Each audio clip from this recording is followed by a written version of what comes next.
وہ ایک خوشحال لوگوں کی بستی تھی، صاف ستھری، دونوں طرف درختوں کی قطاروں سے سجی سڑکوں پر ہر طرح کی ضروریات زندگی اور آسائشوں سے مزین خوشنما بنگلے، مناسب فاصلے پر کوڑا دان رکھے ہوئے تھے اور گھروں کے گیٹ پر رنگ برنگے خوبصورت پھولوں سے سجے گملے رکھے تھے، لہٰذا کالونی دن بھر چمکتی اور مہکتی رہتی۔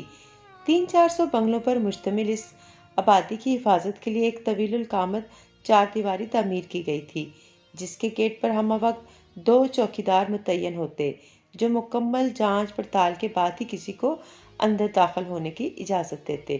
بستی میں زیادہ تر سناٹا چھایا رہتا، صرف گھریلو ملازمین، پلمبر اور الیکٹریشین وغیرہ ہی پھرتے نظر آتے، کیونکہ مکین تو گھروں سے ہی اپنی بڑی بڑی گاڑیوں میں سوار برآمد ہوتے اور تیزی سے اپنی منزل کی جانب روانہ ہو جاتے۔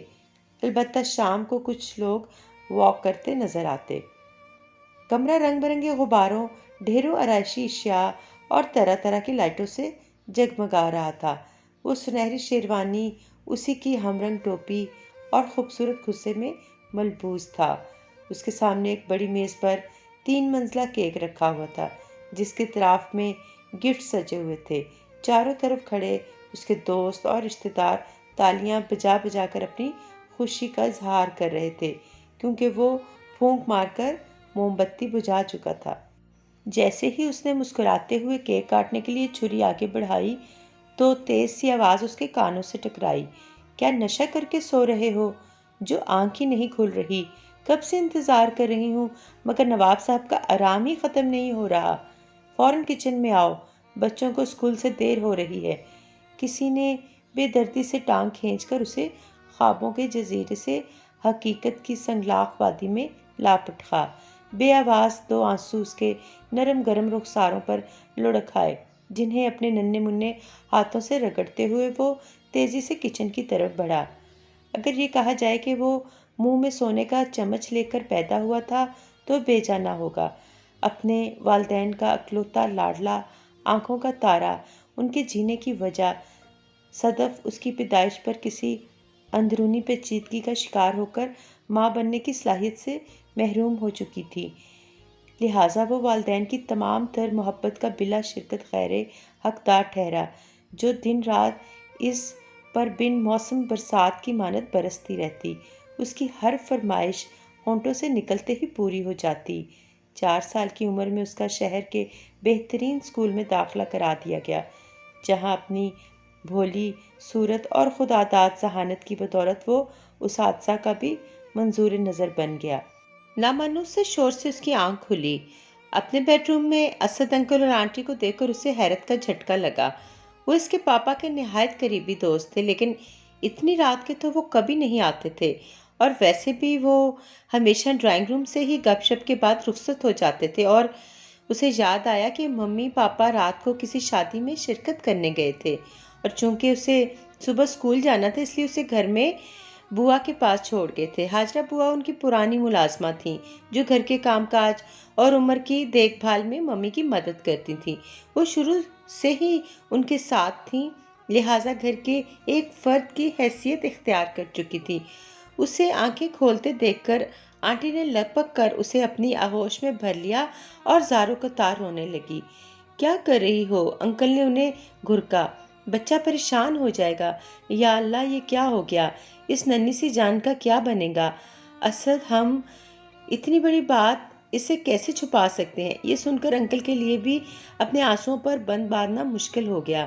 کچی نیند سے بیدار ہو کر ناقابل فہم صورتحال نے اسے گنگ کر دیا، اور وہ سکتے کی حالت میں ٹکر ٹکر ان کی صورت تکے گیا۔ اور اس کا سکتہ تب ٹوٹا جب ایمبولینس تیزی سے ہارن بجاتے ہوئے گیٹ پر رکی اور اس کے ممی پاپا کے خون آلود وجود اندر لائے گئے تو ننھی سی جان اس پہاڑ سے غم کا بوجھ نہ سہار سکی، اور ہوش و آواز سے بیگانہ ہو کر وہ حاجرہ بوا کے بازوؤں میں جھول گیا۔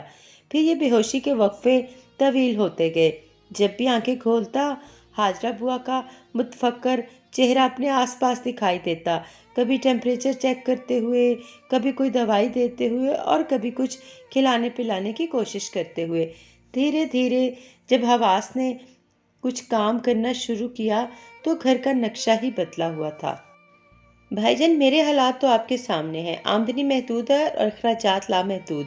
میں تو اپنا ہی کھینچ تان کر پورا کر رہا ہوں، معذرت خواہ ہوں، مجھ سے تو آپ کوئی امید ہی نہ رکھیں، اس کے چچا بولے۔ اس کے والد کے 2 بھائی اور ایک ہی بہن تھی جو قریبی شہروں میں رہائش پذیر تھے، اور اب ایک جان لیوا ایکسیڈنٹ میں ان کی دائمی جدائی پر یہاں موجود تھے۔ پہلے بھی کبھی کبھار ان سے ملاقات ہوتی رہتی تھی، جس کی خوشگوار یادیں اس کے ذہن میں تازہ تھیں، لیکن اب والدین کی عدم موجودگی اپنوں کے رویوں میں زمین و آسمان کا فرق لا چکی تھی۔ وہ جو سب کا لاڈلا چہیتا تھا اور ہاتھوں ہاتھ لیا جاتا تھا، اب ایک ناگوار بوجھ بن چکا تھا جس سے ہر کوئی پہلو تہی کر رہا تھا۔ مجبوری یہ تھی کہ 5-6 سال کے بچے کو تنہا بھی نہیں چھوڑا جا سکتا تھا۔ اس کے ننھیال میں تو صرف ایک خالہ تھیں جو گزشتہ 2 برس سے امریکہ میں مقیم تھیں۔ نانا نانی تو وفات پا چکے تھے۔ 10ویں کے ختم کے بعد اس کی ذمہ داری اٹھانے کا معاملہ زیر بحث تھا۔ وہ چپ چاپ ہاجرہ بوا کی گود میں دبکا سب کو تک رہا تھا۔ پھپھو کا دل اس کی حالت پر کٹ رہا تھا۔ صدف ان کے لیے صرف بھابھی ہی نہیں بلکہ دوست اور بہن تھیں۔ اپنے بھائی کے چمن کے اس خوشنما پھول کو وہ اپنے کلیجے سے لگا کر رکھنا چاہتی تھیں، لیکن جوائنٹ فیملی اور پھپھا کے اکڑ مزاج کے باعث خاموش تھیں۔ بالآخر قرۂ فعال تایا ابو کے نام نکلا، جو انہیں چاہتے نہ چاہتے قبول کرنا پڑا۔ زندگی کا نیا دور زخموں پر مرہم رکھنے کے بجائے انہیں کھرچنے کا باعث بنا۔ گھر اور رزق میں جس قدر کشادگی تھی، دلوں میں اتنی ہی تنگی تھی، اور اس کی وجہ تھی سمینہ آنٹی، جنہیں اب وہ بڑی امی کہنے لگا تھا۔ اس کی چھوٹی بہن روبی، جسے اپنی دیورانی بنانے کا خواب وہ مدت سے دل میں پالے بیٹھی تھی، دراصل شادی ہوتے ہی وہ اپنے منجلے دیور کو بے حد پسند کرنے لگی تھی۔ اونچا، لمبا، گورا، چٹا، مہذب اور اعلیٰ تعلیم یافتہ دانیال انہیں اپنی لاڈلی بہن روبی کے لیے بہترین انتخاب لگا۔ دھیرے دھیرے انہوں نے اپنے شوہر کو بھی اپنا ہم نوا بنا لیا۔ ابھی ساس سسر سے بات کرنے کا مرحلہ باقی تھا کہ دانیال نے اپنی کلاس فیلو صدف سے شادی کرنے کی خواہش ظاہر کر دی۔ ان کی خوشی کی خاطر والدین اس کے گھر گئے اور وہ انہیں اس قدر بھائی کے رشتہ دے کر ہی اٹھے۔ بڑی امی کے خواب چکنا چور ہو گئے، اور یہ ان ٹوٹے خوابوں کی کرچیاں تھیں جو عمر کو زخمی کر رہی تھیں۔ تایا ابو گھر میں اس کے واحد ہمدرد تھے، لیکن وہ صبح کے گئے شام ڈھلے واپس آتے۔ رات کا کھانا وہ ان کی موجودگی میں سب کے ساتھ ڈائننگ ٹیبل پر کھاتا۔ دن بھر اس کے ساتھ گھر میں کیسا رویہ روا رکھا جاتا، اس سے وہ بے خبر تھے۔ اس کی ضروریات پوری کر دینا، سر پر شفقت سے ہاتھ رکھ دینا یا 2-4 پیار بھری باتیں کر لینا ان کے ضمیر کو مطمئن کر دیتا۔ اس سے زیادہ کہ انہیں فرصت تھی اور نہ ہی وہ ضرورت محسوس کرتے۔ ان کے خیال میں تائی امی اس کا ہر طرح سے خیال رکھتی تھیں، اور یہی ان کی غلط فہمی تھی۔ گھر میں اس کی حیثیت ایک معمولی ملازم کی سی تھی۔ بچا کچا کھانا اور کزنز کے پرانے کپڑے اس کے حصے میں آتے۔ ویسے تو ذیشان اس سے 3 سال بڑا اور کامران ہم عمر ہی تھا، لیکن ماں کی ہدایت پر وہ اس سے دور ہی رہتے۔ گڑیا بھی صرف 2 سال کی تھی۔ وہ گرمیوں کی ایک روشن صبح تھی۔ بچے تیزی سے اسکول کی تیاری کر رہے تھے۔ ممی، میں انڈا پراٹھا کھاؤں گا، ذیشان نے فرمائش کی۔ کامران بریڈ، مکھن، جیم اور جوس پسند کرتا تھا۔ ان کا اسکول گھر سے کافی دور تھا اور وین پورے 7 بجے آ جاتی تھی۔ عمر اس وقت گڑیا کو بہلاتا، جو رو رو کر ماں کا کام کرنا مشکل کر دیتی، یا اگر وہ سو رہی ہوتی تو کچن اور کمروں سے بھاگ بھاگ کر انہیں چیزیں لا کر دیتا۔ لو بھائی، اب تم ہی ٹھونس لو، میرے بچے تو بھوکے چلے گئے۔ اس نے دیکھا پلیٹ میں ٹھنڈا انڈا پراٹھا رکھا تھا جو ذیشان جلدی کی وجہ سے چھوڑ گیا تھا۔ عمر پراٹھا کھانے کا بالکل عادی نہیں تھا، لیکن اب تک وہ حالات سے سمجھوتا کر چکا تھا، لہٰذا اسے غنیمت جان کر چھوٹے چھوٹے لقمے لینے لگا۔ تائی امی کا رویہ لوگوں اور تایا ابو کے سامنے اچھا ہوتا، لیکن تنہائی میں وہ یکسر مختلف شخصیت میں تبدیل ہو جاتی۔ ان کا بس نہیں چلتا تھا کہ وہ اس کے منہ کا نوالا بھی چھین لیں۔ وہ کسی پر بوجھ نہیں تھا۔ ان کا گھر اور پاپا کا بینک بیلنس اس کی کفالت کرنے کے باعث تایا ابو کے حصے میں آ گیا تھا، لیکن وہ تو ابھی اتنا معصوم تھا کہ ان نزاکتوں کو جانتا ہی نہیں تھا۔ دنیا دکھاوے کو اسے ایک معمولی سے اسکول میں داخل کروا دیا گیا تھا جو گھر سے 5 منٹ کی پیدل مسافت پر تھا۔ پھر بھی ہر آئے گئے کے سامنے اس کی پرورش کرنے کا احسان جتایا جاتا۔ بہن، ہمارے آگے بھی اولاد ہے، خدا ایسا وقت کسی پر نہ لائے۔ دوسرے بہن بھائی تو ہاتھ جھاڑ کر ایک طرف ہو گئے، لیکن ہم سے اس کی بے بسی نہ دیکھی گئی۔ ہمارے دل میں تو خوف خدا ہے، یتیموں کے سر پر ہاتھ رکھنے کا بڑا اجر ہے۔ دوسرے بھی ان کی ہاں میں ہاں ملاتے اور ان کے جذبے کو سراہتے، لیکن تنہائی میں تانے تشنے اور جھڑکیاں اس کا مقدر ہوتی، اور کبھی کبھار وہ اسے ایک ہاتھ بھی جڑ دیتی، لیکن وہ ان کے ڈر سے کبھی تایا ابو کو بتانے کی جرت نہ کر سکا۔ پھپھو جب بھی آتی تو اس کی حالت دیکھ کر دکھی ہوتی اور اسے پیار کر کے اور تحائف دے کر جاتی۔ یوں ہی روتے سسکتے 2 برس کا عرصہ بیت گیا۔ کون کہتا ہے کہ دنیا میں معجزے نہیں ہوتے؟ عمر کی زندگی میں تو ایسا معجزہ ہوا جس نے اس کی کایا ہی پلٹ دی۔ شاید یہ اس کی ماں کی دعاؤں کا اثر تھا، یا اس کی معصومیت اور بے بسی کو دیکھ کر رحمت خداوندی جوش میں آ گئی تھی۔ دسمبر کی شدید سرد شام تھی۔ تایا ابو ابھی تک گھر نہیں لوٹے تھے۔ تایا امی کچن میں مصروف تھیں، گڑیا سو رہی تھی، ذیشان اور کامران صوفے پر بیٹھ کر ٹی وی گیم کھیل رہے تھے، ساتھ ساتھ برگر اور فرائز سے بھی انصاف کر رہے تھے۔ عمر اسی کمرے میں ایک طرف فرش پر بیٹھا اپنے اور دونوں کزنز کے اسکول شوز پالش کر رہا تھا۔ یہ اس کی روزانہ کی ڈیوٹی تھی۔ اتنے میں ڈور بیل سنائی دی۔ تھوڑی دیر بعد تائی امی گھبرائی ہوئی اندر داخل ہوئیں۔ ان کے ہمراہ ایک خوبصورت ماڈرن سی خاتون اور 2 بچے تھے۔ لڑکا تو عمر کے برابر ہی تھا، جبکہ چھوٹی بچی کی عمر تقریباً 4 سال تھی، جو گرم پنک سوٹ، 2 پونیوں اور پھولے پھولے گالوں میں بیبی ڈال لگ رہی تھی۔ بھابھی عمر کہاں ہے؟ خاتون کے بے تابی سے پوچھنے پر تائی امی نے اس کی طرف اشارہ کیا۔ وہ والہانہ انداز میں اس کی طرف بڑھیں اور بے ساختہ اپنے ساتھ لپٹا کر اس کے رخساروں پر چٹا چٹ پیار کیا۔ کیسا ہے میرا بیٹا؟ عمر شرمندہ سا کھڑا رہ گیا۔ دراصل سردی کی وجہ سے تائی امی نے اسے ذیشان کا ایک چھوٹا گرم سوٹ پہننے کو دیا تھا، جو اس کے سائز سے کافی بڑا تھا۔ اس کے علاوہ اس کے ہاتھوں اور کپڑوں پر جا بجا پالش کے دھبے لگے ہوئے تھے، لہٰذا اسے اپنا حلیہ مضحکہ خیز لگ رہا تھا، اس لیے وہ جھجک کر نظریں جھکائے کھڑا تھا۔ لیکن وہ اس کی حالت کو نظر انداز کیے بغیر اس سے چھوٹی چھوٹی باتیں کرتی رہیں اور پھر ڈھیروں تحائف دے کر رخصت ہوئیں۔ وہ جو بظاہر بہت ہمت اور بہادری سے اسے ملی تھیں، گھر جا کر خود پر کنٹرول کھو چکی تھیں۔ اپنے پیارے بھانجے کو اس حالت میں دیکھ کر ان کا دل ٹکڑے ٹکڑے ہو گیا۔ وہ تو اس گمان میں تھیں کہ عمر اپنے صاحب حیثیت تایا کے گھر میں خوشگوار اور پرسکون زندگی گزار رہا ہوگا، لیکن معاملہ اس کے بالکل برعکس نکلا۔ 4 سال بعد اپنی ساس کے انتقال پر شوہر اور بچوں کے ہمراہ وہ پاکستان آئیں تو اس سے ملنے دوڑی چلی آئیں، اور اب ان کی ہچکیاں اور سسکیاں رکنے میں نہیں آ رہی تھیں۔ حسن اسے دیکھ کر میرا تو کلیجہ کٹ گیا۔ بھابھی بھی مجھے اچانک دیکھ کر پریشان ہو گئیں۔ گندے پرانے کپڑوں میں فرش پر بیٹھ کر جوتے پالش کرتا دیکھ کر میں اسے کوئی ملازم ہی سمجھی۔ وہ روتے ہوئے اپنے شوہر کو بتا رہی تھیں۔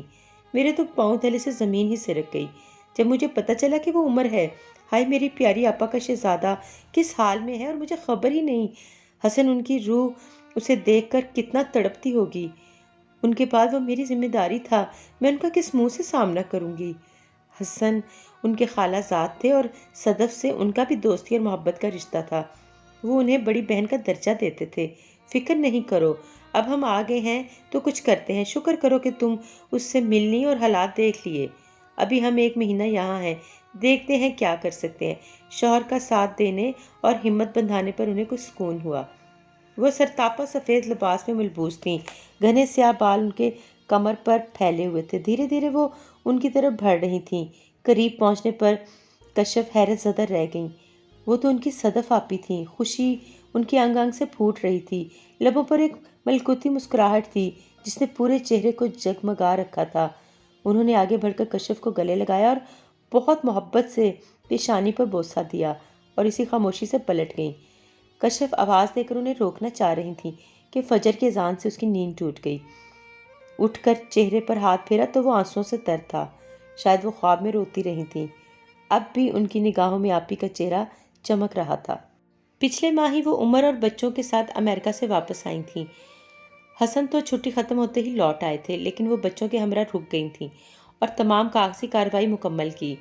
پہلی ملاقات کے بعد وہ بار بار عمر سے ملنے گئیں اور اس کے حالات دیکھ کر بالآخر حسن کی مشاورت سے ہمیشہ کے لیے اسے اپنے ساتھ لانے کا فیصلہ کر لیا۔ تائی اماں نے دلی طور پر شکر ادا کیا کہ اس مصیبت سے اس کی جان چھوٹی، لیکن بظاہر سب نے ان کی بہت مخالفت کی۔ لیکن جب کشف نے یقین دہانی کرائی کہ وہ اس کے تمام اخراجات خود برداشت کریں گے اور اس کے والد کی وراثت سے بھی انہیں کچھ سروکار نہیں، تو اسے ساتھ لے جانے کی اجازت بخوشی مل گئی۔ پاپا ہم آ گئے۔ بچے ایئرپورٹ پر حسن کو دیکھتے ہی دیوانہ وار ان کی طرف بھاگے۔ انہوں نے بیٹھ کر دونوں کو لپٹا لیا اور پیار کرنے لگے۔ تبھی ان کی نظر عمر پر پڑی جو پیچھے کھڑا حسرت سے یہ منظر دیکھ رہا تھا، تو انہوں نے آگے بڑھ کر اسے بھی پیار کیا۔ بچے کافی دن بعد اپنے والد سے ملنے پر بہت خوش تھے اور گاڑی میں مسلسل بول رہے تھے۔ صبح کا سہانا منظر تھا، آفتاب نے ابھی تاریکی کو مکمل شکست نہیں دی تھی، لہٰذا مدھم سا اجالا تھا اور باد صبا کے خوشگوار جھونکے۔ گاڑی صاف ستھری چمکتی ہوئی سڑک پر پھسلتی جا رہی تھی۔ عمر خاموشی سے کھڑکی سے باہر دیکھ رہا تھا۔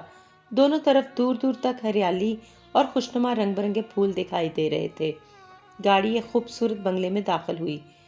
ایک طرف کارپورچ اور دوسری طرف سرسبز لان تھا۔ بچے خوشی سے شور مچاتے اندر بھاگے۔ انکل گاڑی سے سامان نکال کر رکھ رہے تھے۔ خالہ نے پیار سے اس کا ہاتھ تھاما اور اندر لے گئیں۔ لمبے سفر نے سب کو تھکاوٹ سے چور کر دیا تھا۔ دن بھر سب نے خوب آرام کیا۔ رات کو ڈنر کے بعد کشف بچوں کے بیڈ روم میں آ گئیں۔ وہ سونے کی تیاری کر رہے تھے، وہ بھی ان کے پاس بیٹھ گئیں۔ دیکھو عمر، آج سے تم میرے بیٹے اور یہ گھر تمہارا بھی اتنا ہی ہے جتنا عمیر اور ہانیہ کا ہے۔ انہوں نے عمر کا چہرہ دونوں ہاتھوں میں بھر کر پیار سے کہا۔ تم میری بہت پیاری آپا کی نشانی ہو۔ وہ تو اب اس دنیا میں نہیں ہے، لیکن میں تو موجود ہوں نا۔ دیکھو بیٹا، ماں کی بہن بھی ماں جیسی ہوتی ہے۔ ان کی غیر موجودگی میں تمہارا خیال رکھنا میرا فرض ہے۔ تم اپنا ہر دکھ، تکلیف اور پریشانی بلا جھجک مجھے بتاؤ گے تو مجھے خوشی ہوگی۔ وہ خاموشی سے سر جھکائے سنتا رہا۔ تمہارا کیا خیال ہے؟ تمہارے والدین تم سے بے خبر ہیں؟ ہرگز نہیں، وہ ہر پل اوپر سے تمہیں دیکھ رہے ہیں۔ اگر تم خوش ہوگے تو انہیں خوشی ہوگی اور تمہارا غم انہیں بھی غمزدہ کر دے گا۔ مجھ سے وعدہ کرو کہ ہم سب کو اپنا سمجھو گے اور ہمیشہ خوش رہو گے۔ انہوں نے ہاتھ آگے بڑھایا تو عمر نے بھی نم آنکھوں سے ان کے ہاتھ پر اپنا ہاتھ رکھ کر وعدہ کر لیا۔ ممی، اس ہانیہ کی بچی کو دیکھیں، تنگ کر رہی ہے، عمیر نے آواز لگائی۔ وہ اور عمر غبارے پھلا پھلا کر کھیلنے کے لیے جمع کر رہے تھے، لیکن ہانیہ موقع ملتے ہی پھاڑ دیتی۔ جی نہیں خالہ امی، آپ اس کارٹون کو دیکھیں جو مجھے تنگ کر رہا ہے۔ عمر نے شرارت سے عمیر کو چڑھایا تو وہ کشن لے کر اس پر حملہ آور ہوا اور یوں ایک نئی گیم شروع ہو گئی۔ کشف نے اس پیار بھرے منظر کو آنکھوں سے دیکھا۔ دراصل شروع میں وہ عمر کے سلسلے میں کافی پریشان رہی تھیں۔ وہ ایک ایسے خول میں بند تھا جس میں سے باہر نکالنے کے لیے ان کو بہت محنت کرنا پڑی۔ سارا دن خاموش بیٹھا رہتا، اگر کوئی بات کرتا تو مختصر جواب دے دیتا، کشف کھانا دیتی تو کھا لیتا، ورنہ نہ خود سے مانگتا نہ ہی کچھ لیتا۔ رات کو سوتے میں ڈر کر اٹھ جاتا۔ وہ متفکر ہو کر حسن سے بات کرتی تو وہ سمجھاتے۔ والدین کی اچانک جدائی اور 2 سالہ تلخیوں بھرے دور نے معصوم ذہن کو بری طرح متاثر کر دیا ہے۔ تم اپنی کوشش جاری رکھو، انشاءاللہ کامیابی ہوگی۔ اسے تھوڑا ٹائم دو، رفتہ رفتہ وہ ہم سا مانوس ہو کر نارمل ہو جائے گا۔ تو وہ پر امید ہو جاتی۔ اس کا داخلہ بھی بچوں کے ساتھ ہو گیا۔ تینوں اکٹھے جاتے اور اکٹھے واپس آتے۔ بیڈ روم بھی دونوں کا مشترکہ تھا۔ یوں وقت کے ساتھ نے جلد ہی دونوں کو دوستی کے بندھن میں باندھ دیا۔ مل کر پڑھنے، کھانے اور کھیلنے لگے۔ ہانیہ تو دونوں کے لیے پیاری سی گڑیا تھی۔ یوں سب کی کوششوں سے دھیرے دھیرے وہ نارمل زندگی کی طرف لوٹا تو کشف نے خدا کا شکر ادا کیا۔ یہ سب 6 ماہ کے عرصے میں حسن اور عمیر کے تعاون سے ہی ممکن ہو سکا، جس کے لیے وہ ان کی شکر گزار تھی۔ کل عمر کی سالگرہ تھی۔ اس کے والدین اس کی ہر سالگرہ بہت دھوم دھام سے مناتے تھے۔ اس کے دوست اور رشتہ دار مل کر ہلہ گلا کرتے اور تحائف کے ڈھیر لگا دیتے، لیکن اب تو یہ سب خواب و خیال ہو چکا تھا۔ وہ اپنے کزنز کی سالگرہوں میں دکھے دل سے شریک ہوتا۔ کاش میرے والدین بھی زندہ ہوتے تو میرا بھی یہ دن خوشیوں بھرا اور یادگار ہوتا، اس نے حسرت سے سوچا۔ رات کو سونے تک وہ انہی خیالوں میں کھویا رہا۔ صبح اٹھتے ہی کیلنڈر پر چمکتی تاریخ نے اسے اپنی جانب متوجہ کیا، لیکن وہ اس سے نظریں چراتے ہوئے کچن میں چلا گیا جہاں سب نارمل انداز میں ناشتہ کر رہے تھے۔ جلدی جلدی تیار ہو کر وہ اسکول روانہ ہو گیا۔ واپسی پر کھانا کھاتے ہی وہ بیڈ پر آ گیا۔ چونکہ دن بھر کا تھکا ہوا تھا اور رات کو بھی دیر سے سویا تھا، لہٰذا لیٹتے ہی غافل ہو گیا۔ کمرے میں اچانک شور نے اسے خواب غفلت سے بیدار کیا۔ آنکھیں کھولنے پر عمیر اور گڑیا کو تالیاں بجا بجا کر happy birthday to you گاتے پایا۔ خالہ پاس کھڑی مسکرا رہی تھیں۔ اسے اٹھتے دیکھ کر انہوں نے بے ساختہ اسے گلے سے لگا لیا اور پیار کیا۔ اس کی آنکھیں نم ہو گئیں، لیکن اسے زیادہ جذباتی ہونے کا موقع نہ ملا کیونکہ اسے فوراً ہی تیار ہو کر باہر آنے کا آرڈر مل چکا تھا۔ سامنے سنہری شیروانی، اسی کی ہم رنگ ٹوپی اور سنہری خصے دیکھ کر اسے اپنی آنکھوں پر یقین نہیں آیا۔ جب وہ نہا دھو کر تیار ہو کر باہر آیا تو گھر مہمانوں سے بھرا ہوا تھا۔ ڈرائنگ روم رنگ برنگے غباروں، آرائشی اشیاء اور طرح طرح کی لائٹوں سے سجا جگمگا رہا تھا۔ سامنے ٹیبل پر بڑا سا کیک رکھا ہوا تھا جس پر خوبصورتی سے ہیپی برتھ ڈے عمر لکھا دیکھ کر وہ حیرت سے گنگ رہ گیا۔ ایسی سرپرائز پارٹی کا تو اس نے تصور بھی نہیں کیا تھا۔ سب کے شور مچانے پر وہ حواسوں میں لوٹا اور پھونک مار کر موم بتی بجھا دی۔ جب اس نے کیک کاٹ کر خالہ کی طرف دیکھا تو اسے یوں محسوس ہوا جیسے سامنے اس کی امی باہیں واہ کیے کھڑی ہوں۔ وہ بھاگ کر ان کے کھلے بازوؤں میں سما گیا اور بلک بلک کر رونے لگا۔ خالہ نے اسے گلے سے لگا کر کان میں سرگوشی کی۔ میرا بیٹا کیا سمجھا تھا، میں اس کی سالگرہ کا دن بھول گئی ہوں، ایسا ہو سکتا ہے؟ تب اسے یکایک ادارک ہوا کہ ماں کی بہن کو ماسی کیوں کہتے ہیں، یعنی بالکل ماں سی۔ اسے ان کے لمس میں ممتا کی مہک محسوس ہوئی اور وہ مطمئن اور مسرور سا اس ہنگامے کا حصہ بن گیا۔